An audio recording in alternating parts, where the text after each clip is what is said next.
पिछले एपिसोड में हमने देखा था कि बातियन के सामने वो बंदे आ चुके थे जो सभी उसके ऊपर अटैक करना चाह रहे थे, लेकिन बातियन ने अपनी पावर का इस्तेमाल करते हुए उन सभी को बहुत मारा था। उसी के साथ साथ बातियन उस आइस बीस्ट को भी खत्म कर देता है अपनी पावर का इस्तेमाल करते हुए, और उसको मारने के बाद उसका स्पिरिट कोर भी हासिल कर लेता है। जिसके बाद बातियन वहां से स्काई फायर को लाने के लिए निकल चुका था, जो की एक छोटी सी बर्फ की बनी हुई एंजल होती है। लेकिन बातियन स्काई फायर को ले पाता उससे पहले लिंदियान नाम का एक बंदा वहां पर पहुंच जाता है, जो खुद यहाँ पर स्काई फायर ही लेने के लिए आया हुआ था। लिंदियान बहुत ज्यादा पावरफुल था, तो वो उस एंजल के साथ फाइट करना शुरू कर देता है ताकि उसे हासिल कर सके। जिसके बाद यहाँ से ये एपिसोड शुरू होता है। तो इस एपिसोड की शुरुआत में लिंदियान ने अपनी पावर का इस्तेमाल करते हुए उस स्काई फायर वाली फेरी को अपनी चेन के अंदर बांध लिया था। वो उसको बहुत ज्यादा टॉर्चर कर रहा होता है ताकि वो उसको अपने कंट्रोल में ले ले। वो कहता है कि मैं भी तो जरा देखूं कि आखिर तुम किस तरह से मेरे अटैक से बच पाती है, मैं तुम्हें यहाँ पर कैसे भी करके ले जाऊंगा। उसने अपने फ्लैग के अंदर से कई सारे पावरफुल बीस्ट को बाहर निकाल लिया था, जो कि बर्ड होते हैं, और वो सारे बर्ड अब आकर उस फेरी के ऊपर अटैक करने लग गए थे। इससे फेरी की हालत खराब होने लगती है, मानो कि अब वो ज्यादातर लिंदियान के अटैक को नहीं रोक पाएगी। वो फिर भी वहां पर हिम्मत करते हुए सभी बर्ड के ऊपर अटैक करने की कोशिश कर रही थी, लेकिन कोई फायदा नहीं होता, उल्टा बर्ड के अटैक उसको लग रहे थे।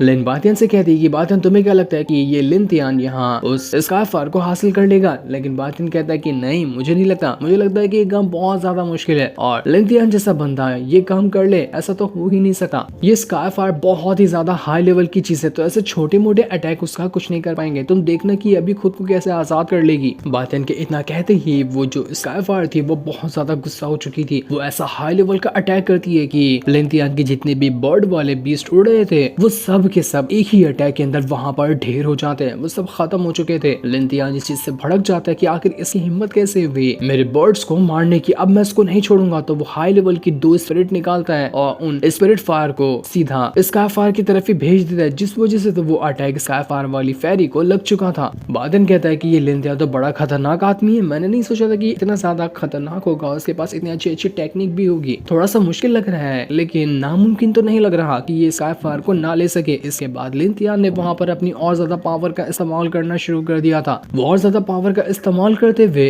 स्काई फायर को तकलीफ दे रहा था ताकि वो उसके सामने सरेंडर कर दे। उसने एक बहुत ही ज्यादा हाई लेवल के फॉर्मेशन के अंदर से बहुत ही बड़ी डिवाइन स्वॉर्ड को बाहर निकाल लिया था, जो स्वॉर्ड अब सीधा उसी स्काई फायर फेरी के ऊपर जाकर खड़ी हो जाती है। ये स्वॉर्ड एक हेवनली स्वॉर्ड थी। बातियन खुद इस चीज को देखकर एकदम ज्यादा हैरान रह चुका था कि हेवनली स्वॉर्ड भी इसके पास है। ये लिंदियन है कौन? बड़ी कमाल कमाल की चीजें अपने पास रखता है। हेवनली स्वॉर्ड भी जल्दी मिलती नहीं है, लेकिन देखो इसके पास तो बहुत ही ज्यादा अच्छी वाली हेवनली स्वॉर्ड है। स्काई फायर वाली फेरी अपनी पूरी जान लगा देती है ताकि वो इस अटैक से बच सके, लेकिन हेवनली स्वॉर्ड की पावर भी अब उसी चेन वगैरह के अंदर जा चुकी थी, जिस वजह से वो चेन भी बहुत ज्यादा मजबूत हो जाते हैं। ऐसा लग रहा था कि अब यहाँ पर वो फेरी कुछ नहीं कर पाएगी और वो लिंदियान के कंट्रोल में चली जाएगी, क्योंकि उसको कोई दूसरा रास्ता ही नहीं दिख रहा था खुद को बचाने का। लेकिन तब भी बातियन लिन से कह रहा था कि यार तुम टेंशन मत लो, मैंने स्काई फायर के बारे में बहुत अच्छी जानकारी निकाली है। वो इस अटैक से भी खुद को सरेंडर नहीं करने वाली, उसको सरेंडर करवाने के लिए एकदम ज्यादा पीक लेवल की पावर चाहिए। और जैसा बातियन ने कहा था वो चीज यहाँ पर फिर से हो जाती है। कुछ हुआ ही नहीं था। उस फेरी को हेवनली स्वॉर्ड से वो वापस से अपनी पावर को एक्टिवेट करते हुए सभी अटैक को कमजोर करने लग जाती है। यहाँ तक कि उसने अपने आइस की पावर को भी एक्टिवेट कर लिया था, जिस वजह से सारे अटैक जमने लग गए थे। इसके बाद वो फेरी ऐसा पावरफुल अटैक उसी चेन वाले फॉर्मेशन के ऊपर कर दी थी कि वो फॉर्मेशन सब कुछ एकदम चकनाचूर हो जाता है। जिस चेन से वो बंदी थी वो उससे भी आजाद हो जाती है। पूरी जगह पर एकदम तबाही मच चुकी थी। बादन कहता कि क्यों, कहा था ना मैंने कि ये फेरी बहुत ज्यादा खतरनाक है, इसको ऐसे लोग तो बिल्कुल भी अपने कंट्रोल में नहीं ले सकते, बहुत ही ज्यादा हाई लेवल का बंदा चाहिए। उस फेरी ने अपने सारे चैन तो तोड़ लिए थे, लेकिन अभी भी 2 चैन ऐसे थे जो उसके ऊपर बंधे हुए थे। वो उसको यहाँ से इधर उधर जाने में रोक रहे थे। इसी चीज का फायदा उठाकर लिंदियान कह रहा था कि वाह, यहाँ पर थोड़ी तो बहुत मेरी पकड़ अभी मजबूत है, मैं इसको अभी भी चाहूँ तो कंट्रोल कर सकता। इसके बाद वो धीरे धीरे करते हुए अपनी कुल्हाड़ी लेता है और उसी तरफ जाने लगता है जहाँ पर वो फेरी है। इस चीज को देखकर बातियन कहता है कि ठीक है, अब परफेक्ट टाइम आ चुका है जाकर इस फेरी को लेने का और इस लिंदियान को सबक सिखाने का। इसके बाद बातियन अपने चेहरे पे मास्क लगाता है और लिंदियान के सामने आकर खड़ा हो जाता है। लिंदियान उससे कह रहा था कि अबे तू कौन है रे? तुझे दिखा नहीं देता क्या मैं जरूरी काम कर रहा, तू यहाँ पे कैसे है? चला जा यहाँ से, वरना मैं तुझे मार दूंगा। बातियन उससे कहता है कि तेरा बाप हूँ मैं कब से यहाँ पर खड़ा हूँ और तुझे मैं इनफ टाइम और इनफ मौका दे दिया हूँ कि तू यहाँ पर उस फेरी को कंट्रोल कर सकता था, लेकिन तू कब से उसको कंट्रोल नहीं कर पाया। इसलिए भलाई इसी में होगी कि अब तू साइड हो जा और ये काम मुझे करने दे। तूने अपना तो एक्शन दिखा लिया, अब मेरी बारी है, मेरा एक्शन देख, वो भी तू साइड बैठ के।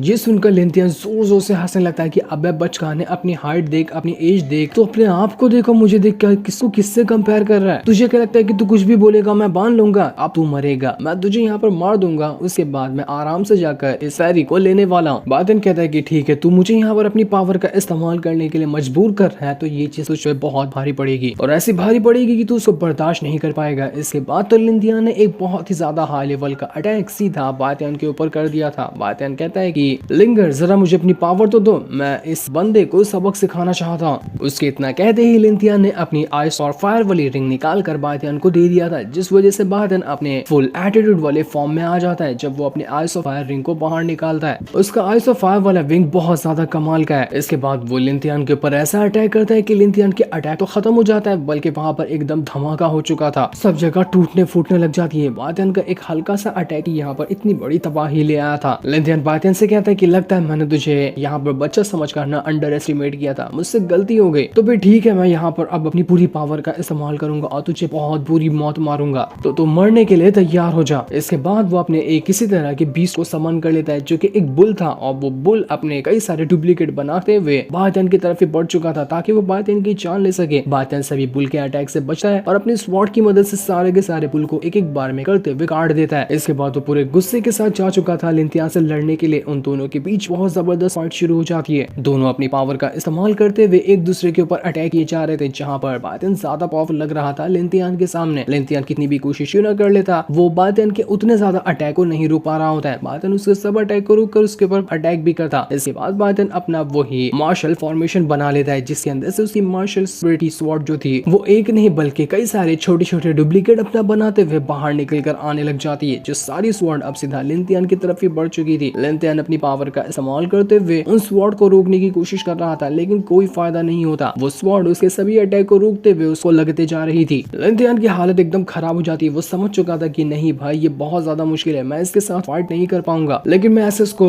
जिंदा भी तो नहीं छोड़ सकता, वरना ये मुझे मार देगा। मुझे कैसे भी करके इसको मारना ही पड़ेगा अगर मैं खुद को जिंदा रखना चाहता हूँ तो। पर मेरे ख्याल से ये सही टाइम नहीं है। मैं अभी यहाँ से जाता हूँ और थोड़ी देर बाद आता हूँ, खुद को अच्छे से रिकवर करके, उसके बाद मैं इसकी जान लूंगा। इसके बाद वो किसी तरह का तालिस्मान निकालता है और उसी के अंदर टेलीपोर्ट होते हुए वो तालिस्मान के साथ ही उड़कर यहाँ से गायब हो चुका था। जाते जाते वो बातियान को धमकी देते हुए जाता है कि बच्चे याद रखना, मैं आऊंगा तेरे पास, जरूर रहूंगा और तेरी जान लेकर रहूंगा। इस बार तो मैं तुझसे लड़ने के लिए तैयार नहीं था, लेकिन उस बार तैयारी करके आऊंगा। बातियान उससे कह रहा था कि अरे जा रे, भौंकने वाले कुत्ते हमेशा काटा नहीं करते, भाग, जितना स्पीड में हो सकता है उतना स्पीड में भाग जाओ, उसी में तेरी भलाई है। इसके बाद बातियान वहां से उसी स्काईफायर की तरफ बढ़ने लग गया था, जो कि अभी भी उस चेन से बंधी हुई थी, और वो काफी ज्यादा घबराई हुई होती, क्योंकि उसको लग रहा था कि ये तो लिंथियन से भी ज्यादा पावरफुल है, तो पक्का उसको मार देगा। वहां पर लिन भी पहुंच जाती है, जो बातियान से कहती है कि बातियान क्या करना चाहिए हमें इस स्काईफायर का, ये तो बहुत ज्यादा इंजर्ड लग रही है, ढंग से खड़ी तक नहीं हो पा रही। बातियान कहता है कि वो सब छोड़ो, पहले इसको आजाद करना है, एक बार ये आजाद हो जाए, रिकवर हो जाए, उसके बाद देखेंगे कि इसका क्या करना है। इसके बाद बातियान अपनी पावर का इस्तेमाल करते हुए उस चेन से उस स्काईफायर वाली फेरी को आजाद कर देता है। जैसे वो फेरी आजाद हुई थी, वो खुद के अंदर बहुत अच्छा महसूस कर पा रही थी, वो उड़ तक के पा रही होती है, क्योंकि चेन से वो बंध चुकी थी। चेन खत्म होने के बाद उसको बहुत अच्छा लग रहा था, वो खुशी के मारे इधर उधर उड़ने लग जाती है कि बहुत टाइम बाद में आजादी महसूस कर रही हूँ। इतने टाइम से उस लोटस के अंदर कैद थी, निकलने के बाद इस लिंथियन ने मुझे कैद कर लिया था, लेकिन अब जाकर मुझे फाइनली आजादी मिली और मैं जहाँ चाहूँ वहाँ उड़ सकती हूँ। बहुत ज्यादा खुशी से वो हंस रही थी। बादल को समझ नहीं आता कि वो करे तो करे क्या, वो इसको ऐसे ही पकड़ ले या फिर कुछ थोड़ा और टाइम दे दे इसको खुश होने का। वो जैसे धीरे धीरे करते हुए उस फेरी के साथ बात ही करने के लिए जा रहा था कि उस फेरी को लगता है कि ये भी बातियान मुझे पकड़ने के लिए आ रहा है, तो मैं तो उसके चुंगल में नहीं जाने वाली। वो एक बहुत ही ज्यादा हाई लेवल का अटैक तैयार करने लगती है। लिन बातियान से कहती कि बातियान जरा संभल के देखो, वो तुम पर अटैक करने वाली है, लेकिन बातियान का उस तरफ ध्यान ही नहीं जाता, और जैसे वो फेरी के पास पहुंचता है, फेरी उसके ऊपर अटैक कर देती है, जिस वजह से बातियान उड़कर दूर फेंका चुका था। बातियान को गुस्सा आ जाता है कि मैंने यहाँ पर इसको आजाद किया और ये उल्टा मुझ पे ही अटैक कर रही है, अब इसको नहीं छोड़ूंगा। वो अपने पास से बहुत सारी फायर निकाल कर उस फेरी के ऊपर ही अटैक पे अटैक करना शुरू कर देता है। वो फेरी भी अपनी पावर का इस्तेमाल करते हुए बातियान के अटैक को रोक रही थी,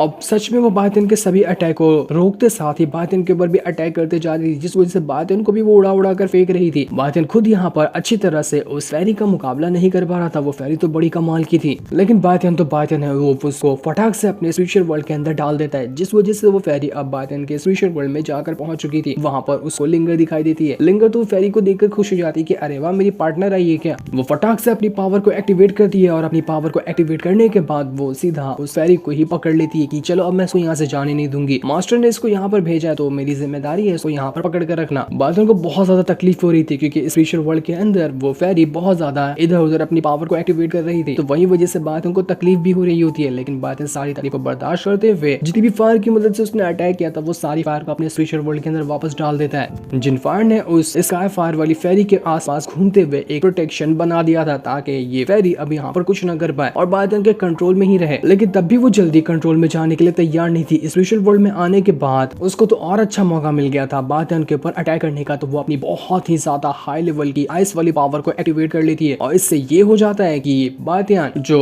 अपने स्पेशल वर्ल्ड के अंदर फेरी को डाल चुका था, इस स्पेशल वर्ल्ड के अंदर ही अटैक होने की वजह से बादन बाहर से पूरा का पूरा बर्फ में जमने लग जाता है। बादन खुद हैरान था कि ये क्या हो रहा है मेरे साथ, ये क्या हो गया, लेकिन बादन कुछ सोच समझ पाता और उस अटैक से खुद को बचा पाता। इससे पहले ही ये एपिसोड यहीं पर एंड हो जाता है। Thanks for watching.